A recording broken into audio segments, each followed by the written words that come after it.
Welcome back. Now, energy experts, activists, as well as opposition parties have all expressed concern that a national state of disaster could open doors for corruption amid a relaxed legislative environment. Now, the ANC has directed the government to declare a national state of disaster at struggling power utility Eskom in order to bid an end to the ongoing energy crisis. According to the ANC, the declaration of a national state of disaster under the Disaster Management Act of 2002 will allow the national executive to rapidly implement measures that are aimed at preventing or reducing the risk of disasters. It would allow for budgeting manoeuvring to access billions of rands projected to be underspent. But will that state of disaster actually fix Eskom's problems? That's the billion-dollar question. And to help us make sense of this, we're joined via Zoom now by independent energy analyst Ted Blom. Ted, good morning. Thanks so much for speaking to us here on Morning Live. Good morning. Let's just cut straight to the chase. So what are your thoughts on the ANC directing government to declare a national state of disaster in order to try and fix Eskom and the energy situation?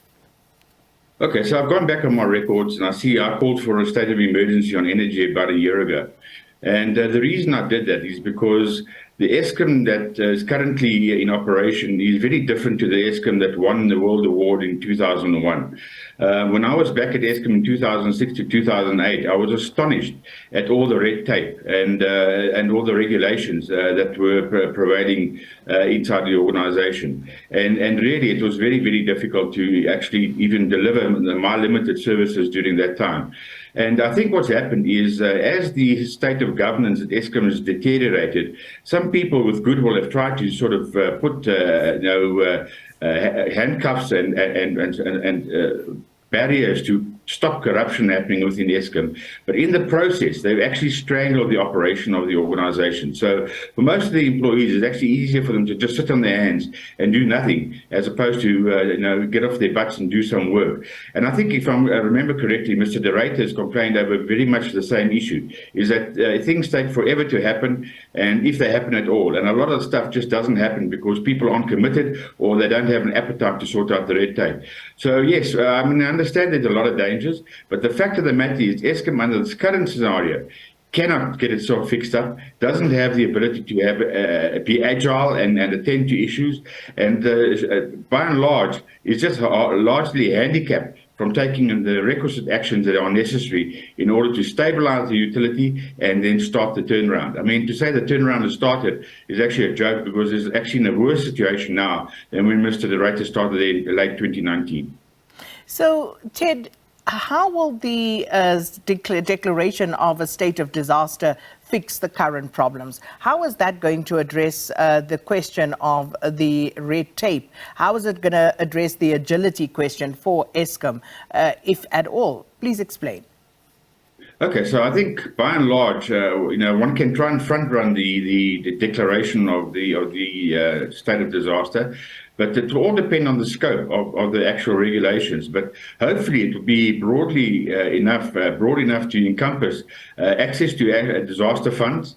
It will be broad enough to allow Eskom to procure emergency equipment on a far more expeditious manner. It will hopefully also allow Eskom to take the necessary steps to rationalize some of the operations as far as excess activity and staff are concerned. There's a whole host of issues that need to be considered in the scoping of the regulations for the state of disaster.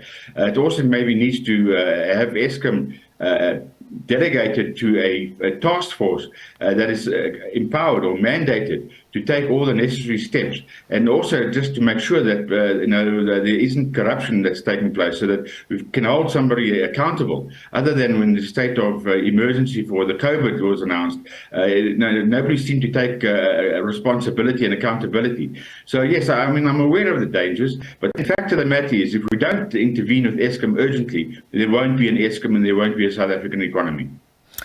How much of it do we have right now, of Eskom? Well, Eskom is tottering around 50% EAF and even lower on the coal side. So I think we're very close to grid collapse if drastic action doesn't happen soon.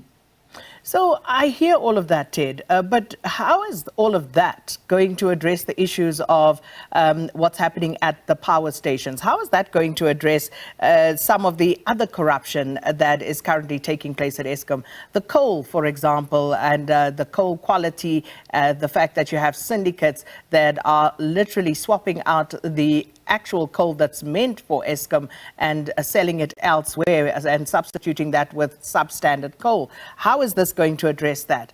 How is it going to address the question of ill-designed and poorly functioning boilers at newly built power stations?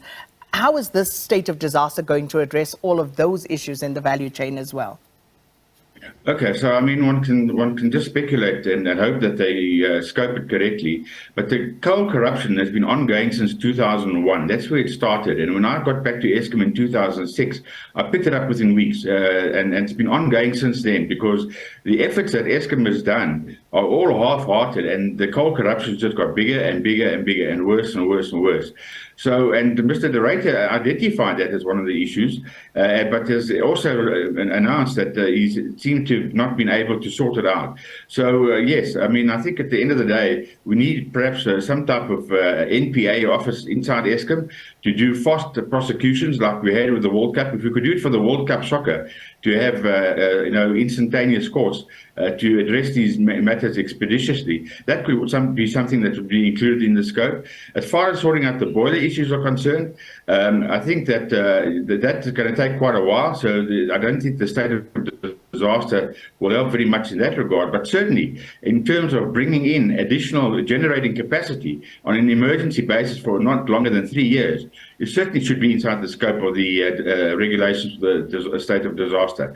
So, and that will stop the load shedding within 90 days. If it's done properly, it's possible to stop the load shedding within 90 days and let the economy at least return to normal and stop the businesses closing down and jobs being lost and South African economy burning. So there are certainly positive levers that are available or should be available, provided the regulations are scoped correctly. It all depends on the scoping. I mean, we saw the ridiculous scoping with the COVID regulation that you weren't allowed to buy sandals and eat hot food or takeaways and nonsense like that. Hopefully the ANC has now matured a little bit since then and will come forward with a decent set of proposals. The fact is, we've now gotten used to what is possible, and it's up to every citizen to be fully aware of what's going on and to raise their voices immediately they see that things aren't going the right way or there's foul play in the regulations for the scope of disaster.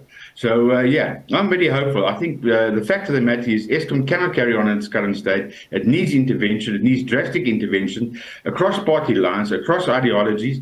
We need to put the best people possible in the various positions, not a one-man job, and give Eskom every chance of recovering and serving South Africa like it has for the last 100 years.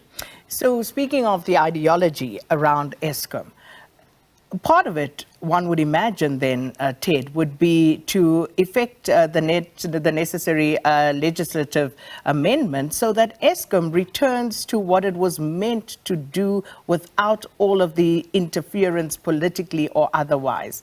If we fail to do that, then what are we doing? Are we not just putting a Band-Aid over, a wound that will continue to fester all the same? That's exactly the right line of thinking. Eskom, as we all know, won an award for the best utility in 2001. There are still several people that built Eskom to that stage. I'd like to believe that I had a small role to play, even though I moved on to go and clean up coal contracts after I did my first stint at Eskom.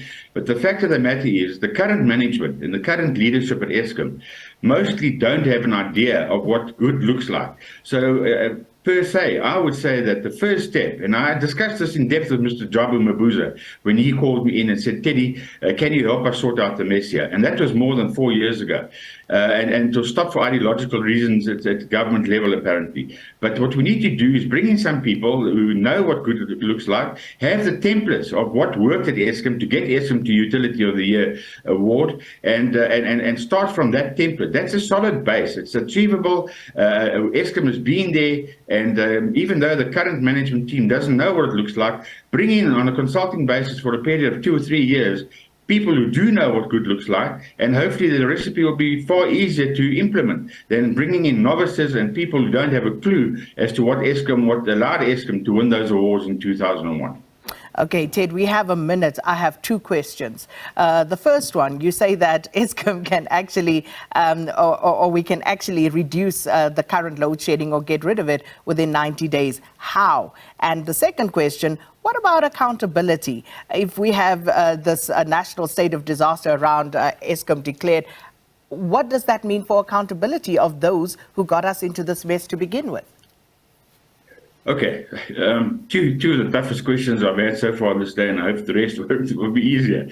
But the fact of the matter is that when Beirut had an emergency, when the power station blew up next to the fertilizer dock in the harbour, they restored power within 7 days. From having no power, they restored power within 7 days.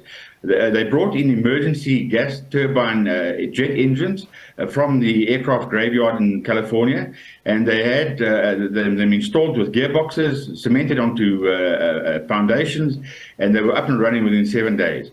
I would suggest that either that or some type of power barge be brought in. I don't think the power barge is already available, but certainly the aircraft jet engines are available. They fly them in on the tips of the wings like they do with normal aircraft engines that are replacements.